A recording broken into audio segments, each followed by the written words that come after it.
What is going on, everyone? Welcome back to another video on the channel. In today's one, I'm just going to be giving my reaction, my thoughts to, of course, the victory that we've just got there over St Johnstone. Another 3-0. That's not a bad habit to be getting into, winning 3-0, is it, eh? But I'm going to start this off by, again, showing some of the reactions, some of the best parts from the live watch-along we done. And if you were someone who was in there, thank you so much for coming on to that live watch-along, because we were hitting up to over 350, almost up to 400 concurrent viewers at one point. So that was absolutely class. And again, if you're not interested in this type of thing, just skip forward another minute or two past these clips, and then I'll get more into in-depth what I thought about the game. Opinions about El Capitan, James Tavernier. Supported Liverpool, Goldson. I never knew that. I'm just listening to this on RTV here. He's a Liverpool fan. That's why. I've just figured out why he's always been started when he's been playing poor. The man's a Liverpool fan. Both chances are getting swung in. Quite central as well. Go on, Borna. Borna. Oh, what a goal! Borna! Oh, there's your special. What a free kick taker that man is playing. Yes, chat, let's go! Oh, that's dangerous, man. That's dangerous. Come on. That's the card eventually out now. About time, man. How many times has he been took out already in this game? Is it at least the third or fourth? That could have been a potential red card. Let me see this again. The studs are up. He follows up. Oh, by the way. That could have been a red there very easily, man. Trying to dribble through too. It's good though that you've got players like that in the team. Like how? Oh, both of them just let them go. Counter attack here, 2-on-2. We're alright. Good. Goldson over well. Brilliantly worked by Balogun and Goldson. Lovely ball out, and we're away again. That is absolutely fantastic defending. You two are getting a real partnership going, man. Yep. Hadji, lovely ball out, Borna. And this time, plenty good cutback. Yes! That's actually really similar to that Old Firm Park head goal. How much that must get practiced. What a goal that is, man. Lovely to see him on the score sheet as well. Another assist for Borna. Austin must be a well behind. There, look. Very similar. Look at that cutback. Look at that, mate. Lovely finish. Oh, lovely. Morelos chance! Oh! The keeper, man. Oh, it was straight at the keeper. Lovely work. Was it Jack? Jack played the ball into Aribo, who was very unselfish finding Morelos. There was a decent strike. Keeper moved across with it well, but right in the middle. Don't look at chat. I hope you enjoyed some of the clips that I took out of the watch along there, but now to get further into the game itself, starting off with McLaughlin, we'll go back to front here, and does McGregor, for you, come straight back into this team when he's back from injury? Because McLaughlin, again, more clean sheets, he comes out of the box, he's very comfortable with the ball at his feet, keeps play going quickly, coming out for crosses, seems to be a good shot stopper. Man, never had any major chances there. I think the two chances they had was a ball swung in, a header straight at him, good positioning from McLaughlin, it was right in the middle though. And then one was that earlier chance from a very, very slack back pass. Balogun done decent to shadow defend a bit, but McLaughlin got the save to it. But he did parry it wide as well. That's what you want to see from your goalkeeper. And let me know down in the comments, do you think McGregor deserves to come straight back in when he's fit? On to the back four, and Tav today got his assist from the corner again, but I thought a lot of his corners and some of his deliveries are pretty poor, hitting the first man. The one that Aribo scored from was hitting the first man again, which was another good ball from Aribo, but defensively going forward, creative, his passing, Tav was all in decent today.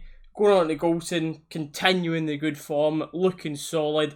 Balogun, class first half. Of course, Highlander came on as well, which we'll touch on when they're going to talk about the subs. But then the man of the match for me, Borna Barisic. And it seems to be every game right now he's in contention for the man of the match, if not the man of the match. For me, he is today. Clean sheet, goal, assist. He was fantastic today.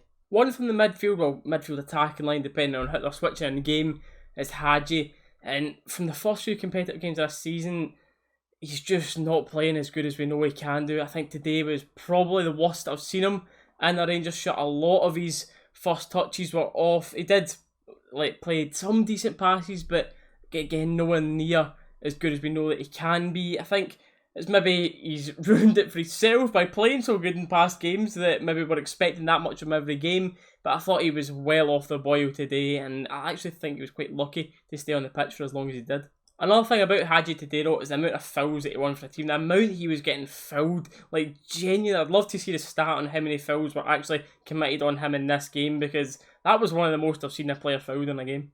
And speaking on that as well, I think St Johnstone were lucky not only on 1 and 2 occasions not to get red cards. I think one was on Hadji and then one was on Roof, I believe. 2 of them could have been red cards, and it was a very, very dirty game from St Johnstone. Once they knew that the game was over, just the frustration kicked in. They knew they weren't getting back in it and just wanted a fight rather than a football game. Speaking of the subs that come on today, I'll start with Hollander since he came on earliest for Balogun, just as a precaution at half time.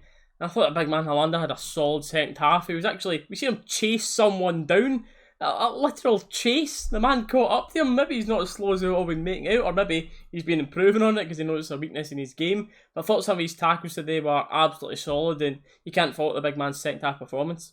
Davis and Arfield come on in the midfield. Didn't see too much of Arfield, and Davis today, I actually seen him dribble, take people on, pass balls forward.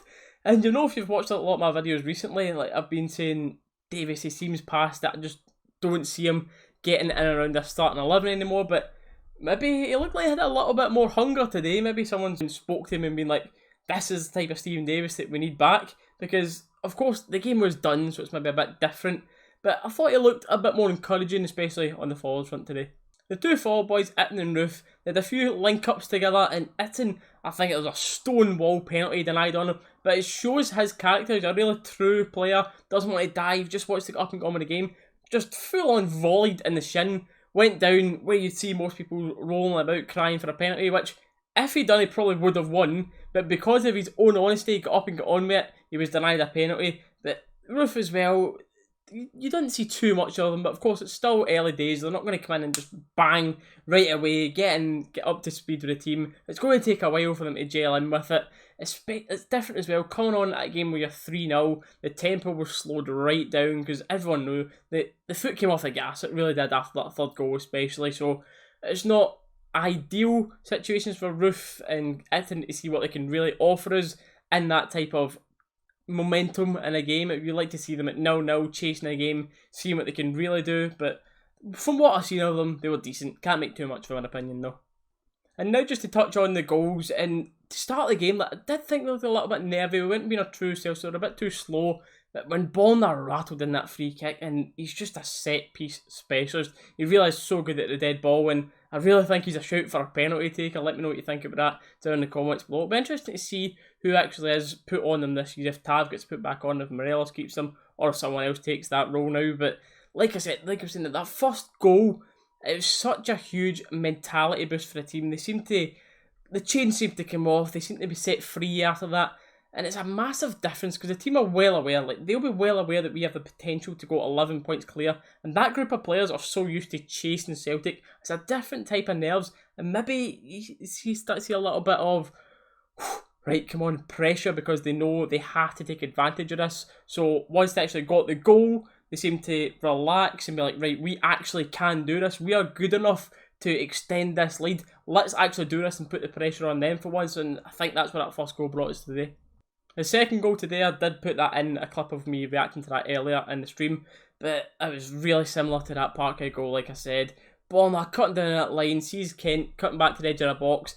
Left foot, they must work on that all the time in training because they've got a real understanding for where each other is in that situation. Lovely goal. And then Aribo, with his height, it's good to see him getting on the end of headers. You don't see him heading the ball much, but he's got the height for it. Decent ball in by Tav to the near post, and happy for the big man getting another goal. That's all I'm going to speak about the game, but I'm now going to go into a question I've been getting asked quite a bit, my thoughts on the Aberdeen and Celtic COVID situation. Quite rightly, they've had their games both postponed, but I think they should have had points deducted. And in my honest opinion, I know you're going to get a lot of people saying, oh, it's just because it's Celtic and Aberdeen, but I really do think they should have had their points deducted and just been an automatic 3-0 forfeit. Like for Aberdeen's game, their opponents are 3-0 forfeit. The game when they're playing each other just should have got 0 points each, because it's their own players' fault. It's not as if they've went against guidelines. See if it was like an accident, they went to the Tesco's and they've caught it off of someone accidentally. No, they've been selfish, went against guidelines, and they're putting other people at risk. St Mirren have had to train that week, their players are prepping for that, and then they're getting told, no, your game's getting cancelled because of Celtic as well. In my opinion, the for both of them games, they should have just been docked points. And honestly, if it does happen with Rangers, you will see me saying the exact same thing, because it's just out of order for them players to act in that way.